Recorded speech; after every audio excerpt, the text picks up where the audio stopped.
Have you ever been so paralysed by your own thoughts that you feel like you're underwater? Or been so afraid of success that the only option is to fail instead? One of my first videos can essentially be broken down to, you should think more. But sometimes you can think too much. Be so stuck in your own mind that you forget that there is an entire world outside of it. The brain can quickly become a prison for the soul, with you as your own warden. To be clear, I'm not talking about agoraphobia, which in and of itself is extremely difficult to deal with. Agoraphobia is sometimes called the fear of everything.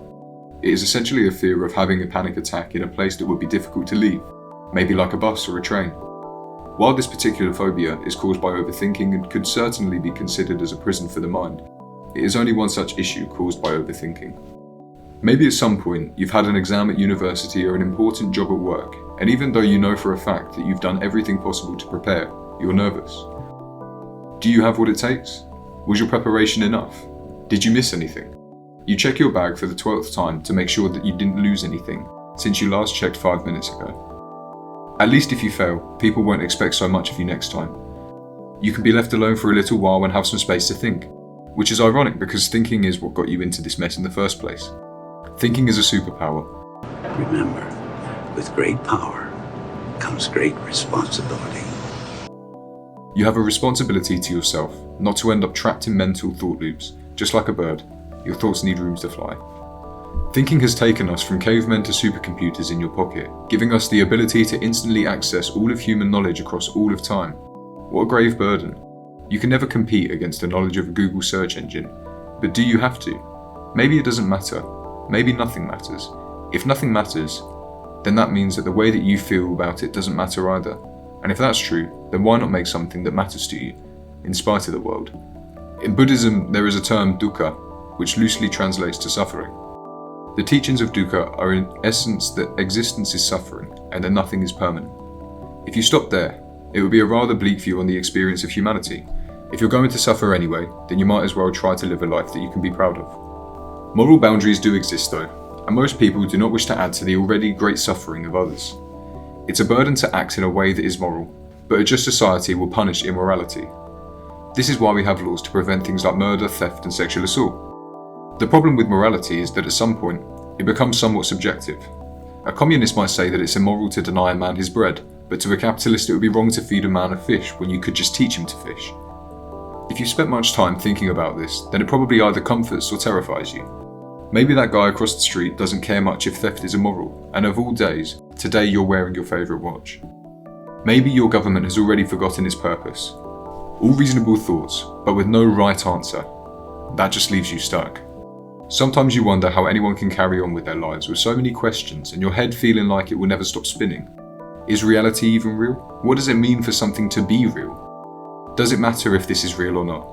You watch people go around every day as if they're NPCs, and you catch yourself acting as an NPC. Is it possible to exist in this world without conforming? Without becoming just another NPC pushing pencils, another cog in the machine? A machine that somehow nobody knows quite what it does, or why it was put there in the first place.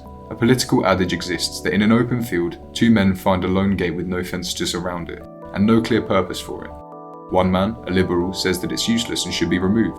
The other man, a conservative, says that it must have been put there for a reason, so we should protect it. Both these men are wrong, but they're also right. How are you supposed to do anything when everything that you do is wrong, but everything that you do is also right?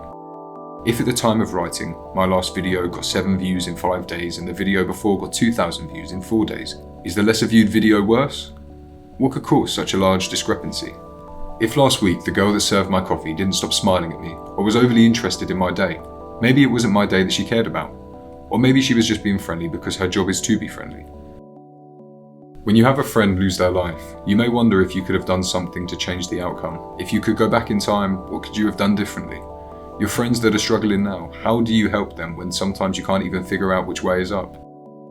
Games are supposed to help you relax. We've all had experiences in which that was not the case.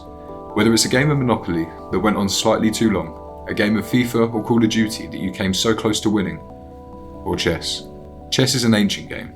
It can be traced all the way back to 6th century India, where it was originally known as Chaturanga and was developed as a military strategy game. For 1,500 years, players that are good at chess have been widely considered highly intelligent and skilled strategists. If you have played before, which you probably have at least once, then you know that it's a brutal game, filled with highs and lows. It is also one of the few games that makes you feel not like your opponent has beaten you, but like you've beaten yourself. You play so carefully and with such a certain game plan, but there is one flaw in your rock-solid plan.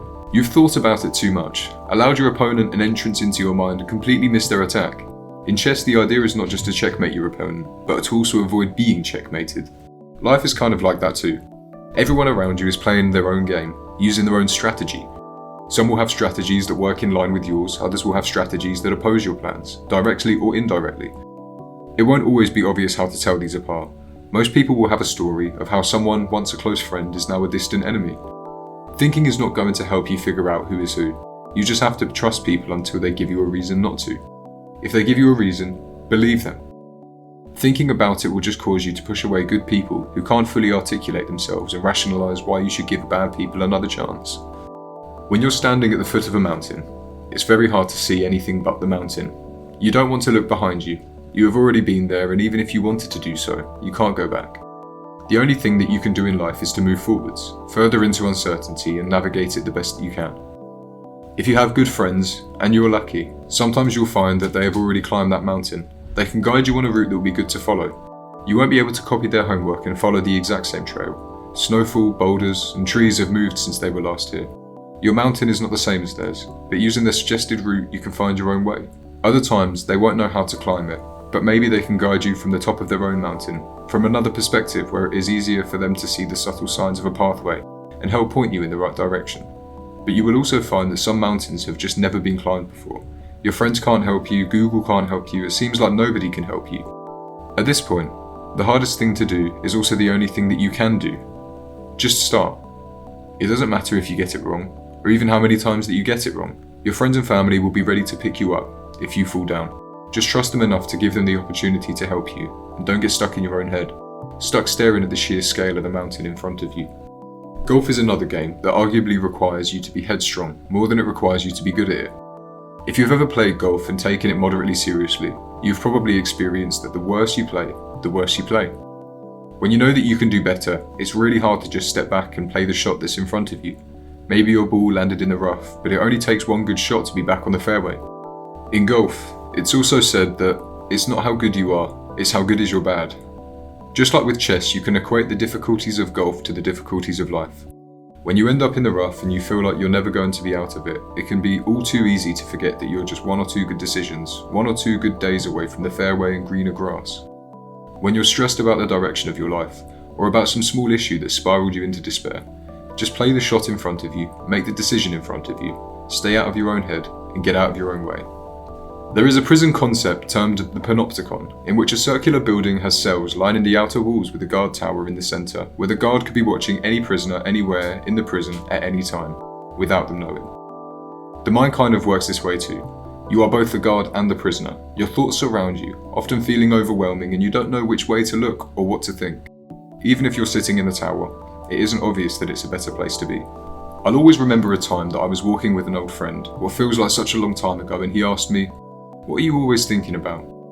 Particularly when we were walking to a specific place, it wasn't unusual for us to walk in silence, or even for him to be wearing earphones.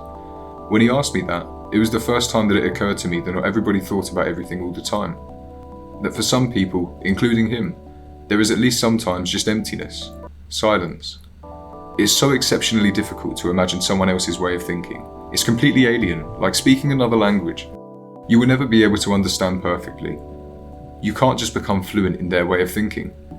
But that is why it's so important to listen to people and to have conversations, even when they're hard. You can't understand their way of thinking, but you can at least respect that they think differently to you. So many pointless arguments can be avoided by a simple perspective shift. It's probably been no less than 6 or 7 years since I've had an argument with a friend or a loved one. And I don't say this to boast or score some kind of points with anyone who watches. When you have already thought about every possible conversation with every possible person and established the likely outcomes of all of these lines, it becomes quite easy to choose the path of least resistance. To realise when it might be unnecessary to say something, and when you should keep quiet and listen. That doesn't mean that you don't tell people how you feel. It just means that you have constructive conversations, rather than destructive. Being unable to switch off and having such an active mind often feels like a burden. It can be all too easy to bury your thoughts, mindlessly watch YouTube videos, play video games, eat junk food, and whatever else people might do. You should at least try to find constructive ways to unwind, like the gym, sports, or visiting a sauna. Believe me, when it's 80 degrees and your brain thinks you're about to die, it can be much easier to clear your mind of whatever stresses you may have. Thanks for watching.